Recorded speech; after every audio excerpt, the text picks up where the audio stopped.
cemetery and I go into graveyards, I go into these places, but I think that there's a threshold of probably about maybe 3-4 times a month is about all I can handle, and then I have to have some off time to recover from it. And I just want to get your perspective on that and what you think.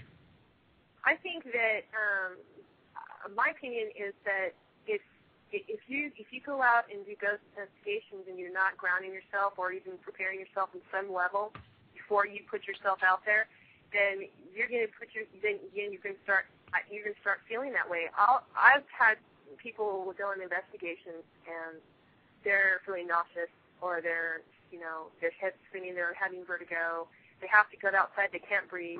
If you're around spirits and you put yourself into spirit, spirits are around us all the time, in our homes there's spirit. You might not notice it, but, some are more active than others. And if you put yourself in an active area that you know is active, and you're going to experience what the people there living in the house are experiencing, especially it's up to the spirit, So, you can definitely start having, vertigo or them coming in and out of you. If you don't protect yourself and keep yourself grounded, that just to me sounds like it's the grounding thing and it's possible you're getting overloaded because you've got to be able to release all of that too, So you don't want to be a sponge. So if you walk into an investigation and you don't ground yourself and you don't put an intention around you saying, nothing's coming into my energy field unless I invite it in, then you kind of walk in like a sponge and you're going to soak up anything that's there, including the feelings that the people are having in the home. So if the people in the home are freaking out because they've got ghosts,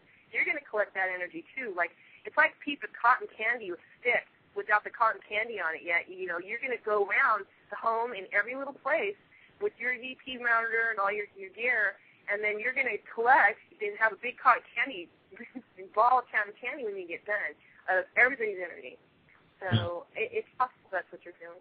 Well, it's funny because I do basically prayer before I go into any particular thing. But one thing I found, which I'll pass this on, it's just a little tip. My mother is very good with stones, and she likes collecting different sorts of minerals and things like that.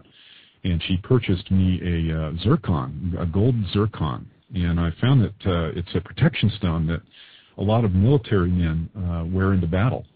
And it's very protective. So I've got on every investigation I go on, I have my gold zircon on.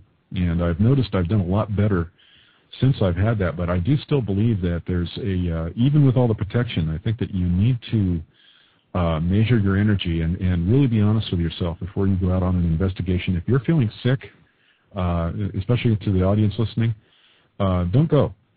It's really not. It's not a good thing to do. You're going to potentially get an attachment, or somebody's going to come home with you, and they're going to take advantage. And I will not investigate sick. I'll cancel an investigation, no matter how good it is. No matter if I'm going to meet some famous people, I won't go. It's just not worth it. Your health is more important than some investigation because those come and go. So, now as far as the readings, I'm curious about, you progressed into reading people, and so can you talk about that?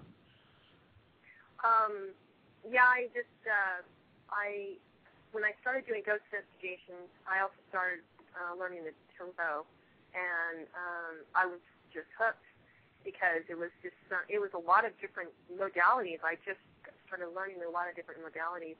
And over the last year, I really didn't start doing reading. I started doing readings like friends and, just kind of, just doing it. I wasn't charging money or anything like that, and I still do on donation a lot of the time. But I just started moving into that. I just felt like that was the next step. It just was something that I kept feeling like, okay, I need to do this now. And so I started experimenting, and when I started reading people, I was really getting a lot of this. I was really getting validation, like, oh wow, and I didn't know I could do that, So, so I kept practicing it, and then I had a Sacred Heart Core was out .com, and that one it kind of went away. But it was then when I started doing even more readings and just keep putting myself out there, and my style of reading has changed a lot, just in the last year.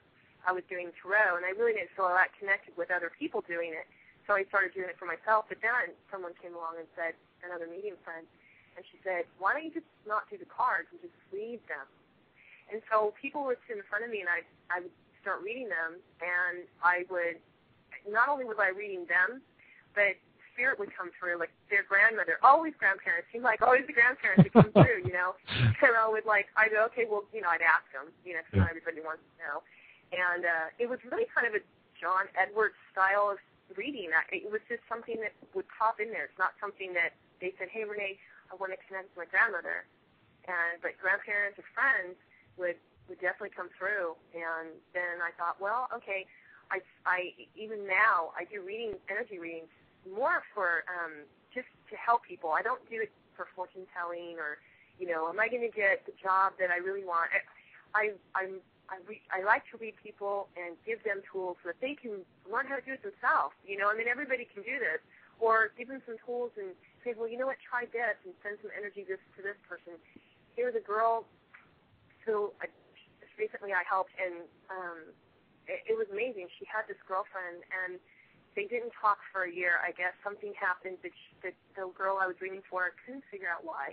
She wouldn't return her emails, and she wouldn't return her phone calls, and there was no closure for her. And she said it was 9 months had gone by with nothing. So she reached out to me and said, can you help me and tell me what's her problem or what can I do? So I read for her, and we figured out I figured out, told her what it was, and she said, okay, that makes sense. And I said, well, just do this, I'm like, just put out the energy and then walk away from it, don't hold on to it because you're putting yourself into the future or in the past. You've got your energy self in the future, in the past right now because you want, you know what I'm saying? So She did what I told her to do, and 3 days later, her friend called her, and they made sense. So, it was great. It made me feel, it was so rewarding because I was able to give her the tools that she needed, and she helped herself. I didn't do it for her. I just gave her some information. You know what I mean? Like going to teach somebody to, either you fish and provide food for them, or you teach them how to fish and they feed themselves. And I know exactly. And I'm wondering if that friend of yours might have the first name Gail, who taught you some of these things. Would that? Say that again? Would the person who taught you to do the energy readings, would that have been Gail, by any chance? No, but I love Gail. Gail, I've gone to a couple of Gail's meetups, and she's great. And just recently, her and I have been working a little bit together, and I look at her as a mentor.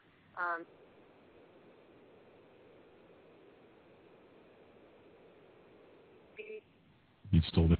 Herself. I didn't have anybody to really teach me how. I just self-taught myself.